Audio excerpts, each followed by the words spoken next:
এই পুরস্কার অবশ্যই আমার ওয়াইফ ডিজার্ভ করে, শায়লা শারমিন জুই। আমাদের সেলিব্রেশনটা খুব বেশি স্থায়ী হয়নি, কারণ আমাদেরও তো আর 19 রানে 5 উইকেট পড়ে গেছে। ভাই 2 দিন আগে একটা ইন্টারভিউতে বলেছিলেন যে আপনি টপ হতে পারেন না, হয়তো সেজন্য নির্বাচকদের চোখে পড়েন না। এবার তো টপ হয়েছেন, তাহলে এবার চোখে পড়বো।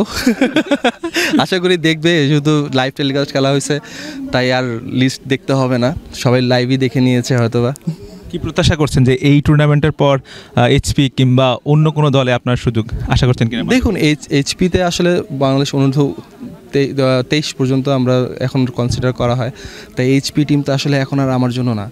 হয়তোবা বাংলা টাইগার্স বা অন্য কোনো টিমে ভালো কিছু করার মানে ক্যাম্প করার মাধ্যমে হয়তোবা রাডারে আসতে পারলে অবশ্যই ভালো কিছু হবে। যদি বাংলাদেশ টিমে যদি সুযোগ আসে তাহলে এটা তো মন্দ কিছু না। এই টুর্নামেন্টে আসলে সেরা উইকেট টেকার হওয়ার পর বিপিএলে দল না পাওয়ার আফসোসটা আরেকটু বাড়লো কিনা? আফসোস তো আফসোস, বাড়া আর কমা এটার মধ্যে কিছু নাই, দেখা যাক। পরবর্তী পরিকল্পনা কি? নেক্সট এখন বাসা যাব, প্রথমেই তো বাসায় যেয়ে 2 দিন রেস্ট, কারণ গত 2 সপ্তাহে আমরা প্রচণ্ড প্রায় 10টা ম্যাচ 9-10টা ম্যাচ খেলে ফেলছি, পুরো এক্সস্ট সবাই।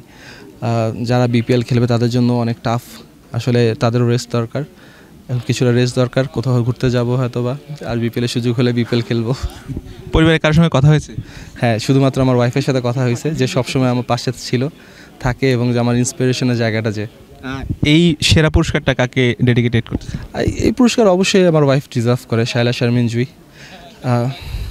ওর ইন্সপিরেশন, ওর মোটিভেশন এবং প্রায় 12 বছর ধরে আমার সাথে যেভাবে আছে, ওর সবসময় আমাকে মোটিভেট করে এবং ওর জন্য ভালো খেলতে ইচ্ছা করে।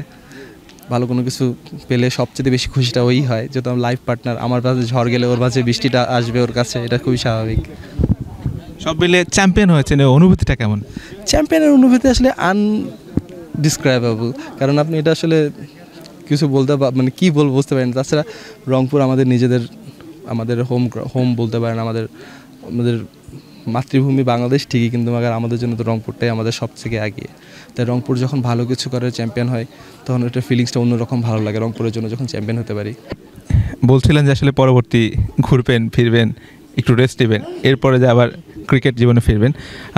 এই যে আজকে যে আপনার প্রথম ইনিংসে 62 রান অল আউট করে দিয়েছেন, মাঝখানে তো হয়তো অনেকটা নিশ্চিত হয়ে গেছেন যে ম্যাচটা জিতে যাবেন। কি ড্রেসিং রুমে তখন পরিবেশটা কেমন ছিল, কী নিয়ে আলোচনা করছিলেন বা একটু কি সেলিব্রেশন করেছেন?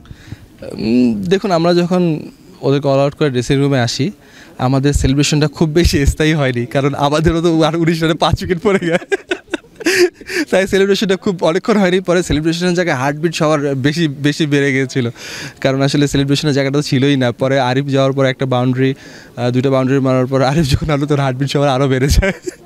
যাই হোক, উইকেটটা দেখে সকালে মনে হচ্ছিল যে অনেক রান হবে, কিন্তু ইউজুয়ালি আমাদের বলাররা এত ভালো বোলিং করে, উইকেটটার মধ্যে পেস বোলারদের জন্য, স্পিনারদের সবার জন্য হেল্প ছিল। তবে আশা করবো এর পরবর্তী এরকম T20 টুর্নামেন্ট হলে যেন রানের উইকেট হয়, ব্যাটসম্যানরা যেন রান করতে পারে, অনেক বেশি 4-6 যেন হয়। ওকে, ধন্যবাদ আপনাকে, শুভকামনা।